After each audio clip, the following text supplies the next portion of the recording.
집합건물 해결사 멘토. 자, 이번에 판례 공부 저번에 2022년 12월 15일째 한번 제가 했던 것 같습니다. 여러분들 한번 살펴보시고요.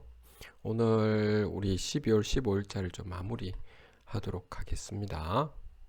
조금 빠른 속도로 여러분들하고 같이 한번 보도록 하죠. 좀 핵심적인 것만 보도록 하겠습니다. 여러분들 여기에 있다시피 지명채권이라고 되어 있습니다. 지명채권을 갖다가 양수인이 이제 받고자 하는 사람이 있었겠죠.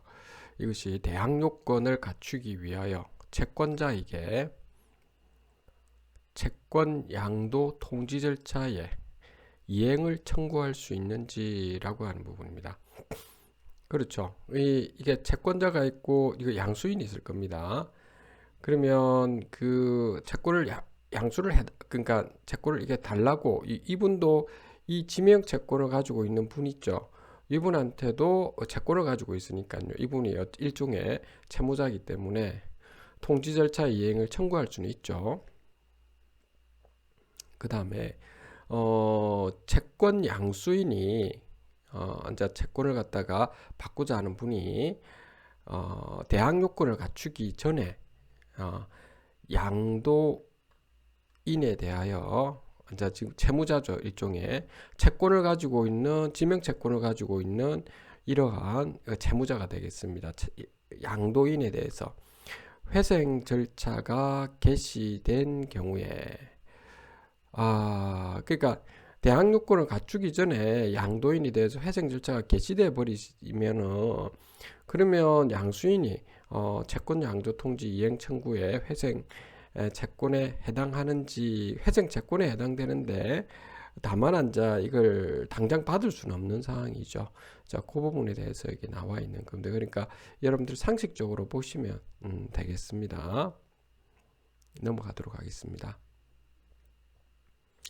그 다음에 여러분들 여기 보시면 소유권 이전 등기 해놨는데 그 임대주택법 제19조 단서 및 구임대주택법 시행령 제18조 제1항에서 예외적으로 임차권의 양도를 허용하는 무주택 세제 구성원의 의미 및 주택의 소유 여부는 건물 등기부 등의 주택을 소유한 것으로 기재되어 있는지에 따라서 결정되는지 여부. 그렇죠. 그 다음에 임차권의 양도에 관한 구 임대주택법 등 관련 법령의 규정들이 강행 규정. 자, 그 대체적으로 요 강행 규정이냐 임의 규정이냐 하는 부분이 우리가 좀 뭐 한번 잠깐은 살펴봐야 될 부분인데요. 강행 규정이라는 부분은 여기서 우리가 볼 부분은 민법상의 선량한 풍속이라든지 이런 부분요. 이 선량한 풍속 또는 기타 이게 사회질서 있죠. 기타 사회질서 이런 부분에 위반되는 아주 위반되는 사항과 관련되어 가지고 강행 규정을 우리가 이렇게 내리게 되죠. 그래서 법규상의 강행 규정 같은 경우는 뭐 하지 말라 이런 부분이 나와 있고요. 형사처벌이라든지 또는 행정상의 제재가 이렇게 나와 있죠. 보통. 자, 그런데 요 강행 규정에서도 크게 우리가 두 가지를 우리가 봐야 되죠. 하나는 효력 규정이 있고요. 효력 규정. 또 하나는 단속 규정. 이제 이렇게 지금 나뉘게 되거든요. 이제 효력 규정이라는 것은 뭐뭐 하지 말라.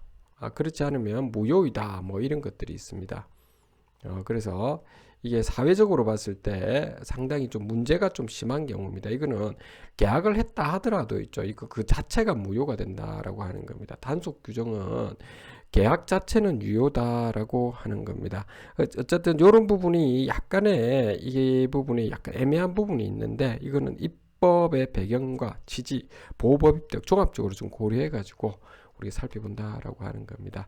어쨌든 요 임대주택법이 관련된 거는 임차인을 위해서 무주택 그 세대 구성원들을 위해서 만드는 것이기 때문에 그 강행 규정에 속하면서도 이것은 효력 규정이라고 볼 수 있는 거죠. 이제 이런 부분이 되겠습니다. 여러분들이 이거 살펴보시면 되겠습니다. 넘어가도록 하겠습니다. 그 다음에 여러분들 여기 보시면 신주 인수권 부사채, 그러니까 회사에서 그 회사채를 빌리면서 부가적으로 그 새로운 주식을 또 받고자 하는 권리라고 하는 거죠. 1번 그리고 부차적으로 신주 인수권부죠. 이것인데 그 신주 발행의 무효소는 상법 429조가 유추 적용되는지 그렇습니다. 그리고 신주 인수권 부차세 발행일로부터 6개월 내에 제기해야 된다라고 하는 거죠. 좀 그런 부분입니다. 그래서 여러분들이 상법과 관련된 내용들인데 요거는 아마 여러분들이 그 집합 건물 관련되어 가지고는 특히 이제 법인을 여러분들 단체로 법인을 만드는 경우 있죠. 직영 법인을 만들 때 이런 부분은 좀 알고는 있어야 됩니다. 상식적으로는. 그래서 요 정도 해서 넘어가도록 하겠습니다. 자, 그 다음에 이 부분은 손해배상 관련된 건데 이 부분 저 뒤에서 한번 다시 한번 볼게요. 넘어가겠습니다. 이 부분은 여러분들이 뭐 상식적으로 알고 있는 내용일 겁니다. 한번 그래도 한번 보겠습니다. 금전 채무 경우에 채권자가 급부를 즉시 수령할 수 있는 상태이어야 하는 거죠. 그렇죠. 원칙적 접근을 하면 그렇게 돼야 된다는 겁니다. 채권자가 채무자의 급부 불이행 사정을 들어서 계약을 좀 해제하겠다는 통지하면 그거로서로 이행의 최고를 하고 볼 수가 있는 거죠. 그리고 동시 이행 관계에 있을 때는 반드시 계약 해제를 위해서는 이게 채권자가 스스로의 채무를 변제 제공을 해야 되는 거죠. 이 부분도 여러분들 보면 이건 어떻게 보면 당연한 상황이지 않겠습니까? 그렇죠. 그런데 이게 대법원까지 갔다는 겁니다. 아마 약간의 논란거리가 있어서 아마 그랬던 것 같은데 조금 자기 입장에서 보다 보면 대법원까지 갈 수밖에 없는 상황이 또 벌어질 수도 있겠죠. 자, 그 다음에 자, 이 부분은 채권자 취소 관련된 소송인데 그렇죠. 채권자 사회행위죠. 이건 돈 빼돌리는 거를 이야기하는 것이죠. 그러니까 채권자와 채무자 관계에 있는데 이게 채무자가 자기 돈을 빼돌리기 위해서 또 다른 사람한테 재산권을 넘기는 경우 이 경우를 우리는 채권자 취소 소송 또는 사회행위 취소라고 하는 거죠. 자, 지금 여기 상황에서 채권자 취소 소송이 진행 중에 이게 채무자에 대한 회생 개시 결정이 있었다는 겁니다. 그러니까 소송 진행 중이다 이 말은 아직까지 그 판결이 안 나온 거죠. 그런데 회생 결정이 있었으니까 결정이 이제 먼저 일어난 거죠. 어쨌든 판결이 일어난 거잖아요. 그렇죠. 법원에서 판결이 일어난 것이기 때문에 소송 절차가 중단되었다는 거죠. 채권자 취소 소송이. 근데 소송 수개 전에 회생 절차가 그렇게 하다가 있죠. 회생 절차 폐지되거나 또 관리인이 소송을 수개한 다음에 청구 취지를 또 좀 변경한다든지 뭐 이런 부분이 있었다는 겁니다. 그래서 부인 소송을 진행하다가 어쨌든 간에 회생 절차가 폐지된 경우에는 채권자 취소 소송은 유효하게 되겠죠. 그러면 여기 보면 채권자가 소송을 수개하여야 하는데 맞죠? 이거는 그렇게 해서 다시 계속 진행할 수 있다라고 하는 거죠. 여러분 어떻습니까? 이거 그 논리적으로 잘 살펴보시면 당연히 그렇다라고 하는 거죠. 그러니까 법이라고 하는 부분이 우리 상식 수준에서 여러분들 잘 보시면 됩니다.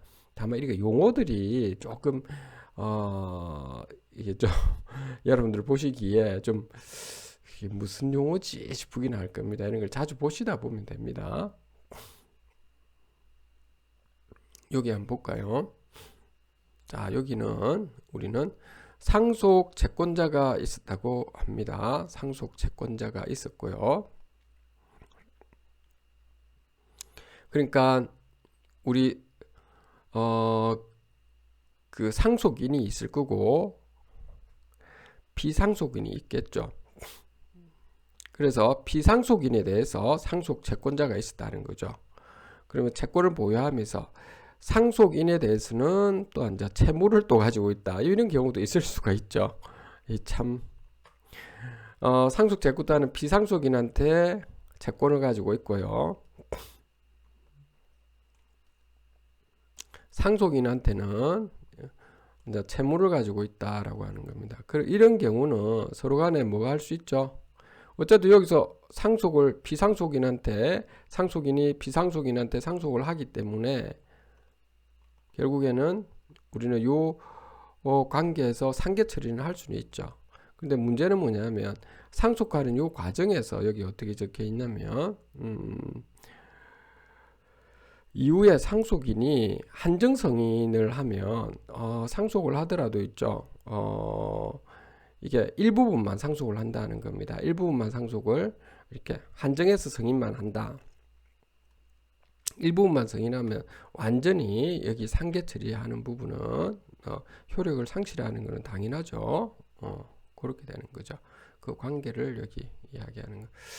근데 뭐 당연한 상황이지 않겠습니까? 여러분들 한번 좀 살펴보시면 되겠습니다. 요거는 일방행정 관련되어 가지고 나오네요. 별정직하고 임기제 공무원들에 대한 내용인데요. 아마 여러분들은 거의 좀 드물 겁니다. 이런 경우는 이런 문제는 좀 없어야 되는데 특정경제범죄 가중처벌 등에 관한 법률 제14조 제1항 제2호에서 징역형의 집행유예 기간이 종료된 날로부터 2년, 는 지역제한 기간의 종기를 규정한 것으로, 그렇죠. 집행유예의 기간이 지역제한 기한을 포함되는지 여부, 그렇죠. 요 기간 동안이다 라고 하는 거지. 이 기간 동안에는 지역제한 기간이다 라고 하는 겁니다. 넘어가도록 하겠습니다. 그냥 쭉 읽어보시면 되겠습니다. 이제 국외투자기구라고 되어 있네요. 여기 보면 조서에서는 국외투자기구가 그 법인세법 제98조의 6 제1항에서 정한 국내 원천소득을 실질적으로 귀속받는 외국 법인 그러니까 국내 그 원천소득을 실질적으로 귀속받는다는 겁니다. 원천소득을 외국 법인, 그래서 법인세법에서 이렇게 지금 되어 있는 곳에 해당하는 경우에는 당연히 법인세법에 따라서 조세 제약에 따른 제한 제휴를 적용받기 위한 이런 경정 청구를 할 수 있는 거죠. 이 부분은 경정 청구라고 하는 거는 뭐냐면은 뭐 본인들이 과다하게 돈을 냈다든지 세금을 이랬을 때 경주 청구를 할 수 있다라고 하는 거죠. 그 우리 같은 경우 여러분들은 집합 건물에서는 경정 청구하는 경우는 딱 한 가지 있지 않나요? 예를 들어서 뭐 임대인과 임차인 사이가 있으면 임대인, 임차인 사이에 이제 임차인이 그 월세를 갖다가 제대로 내지 않았는데도 불구하고 부가가치세를 여러분들이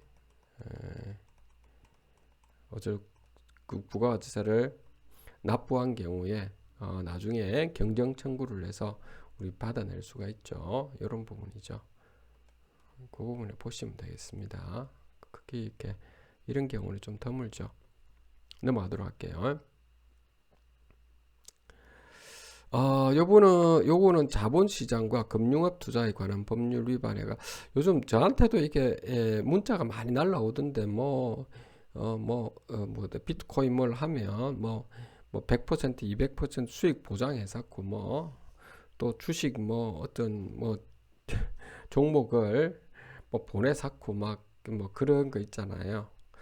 그런 부분에 대해서 여기 나와 있습니다. 그래서 여러분들이 여기서 보아야 될 부분은 그 구자본시장 및 가본시장과 금융투자업에 관한 법률상 투자자문업 투자자가 일반 투자자를 상대로 해서 투자 권유를 할 때 준수해야 할 적합성 원칙과 그 설명 의무, 투자 권유를 하지 않고 파생 상품, 특히 파생 상품은 좀 여러분들 선물 옵션이라고 생각하시면 됩니다. 판매할 때 꼭 그 다 그런 건 아니지만 ETF도 일단 파생 상품이라고 보시면 돼요. 거의 대부분이. 준수해야 할 적정성의 원칙이 유사 투자 자문에게 적용되는지 여부 그렇지는 않다라고 하는 거죠. 저 개인적으로 여러분들 좀 이런 부분은 있죠. 저는 볼 때는 자본시장과 금융투자업에 관한 법률이 있죠. 여러분들이 꼭 한번 만약 이런 쪽에 여러분 투자하시는 분들은 꼭 요 부분에 한 법률이 있죠. 요걸 꼭 한번 살펴보시고, 그리고 좀 강화를 많이 시켜야 됩니다. 요 부분은. 상당히 많이 강화시켜야 돼. 미국 같은 데는 상당히 많이 강화되어 있는데 우리나라는 처벌 규정이 상당히 좀 약한 편이죠. 앞으로 좀 이런 부분은 좀 더 강화시킬 필요가 있다고 좀 봅니다. 넘어가도록 하겠습니다. 자, 근로자의 쟁의행위가 형법상으로 정당행위에 해당하기 위한 조건 이렇게 해놨죠. 여러분들 이거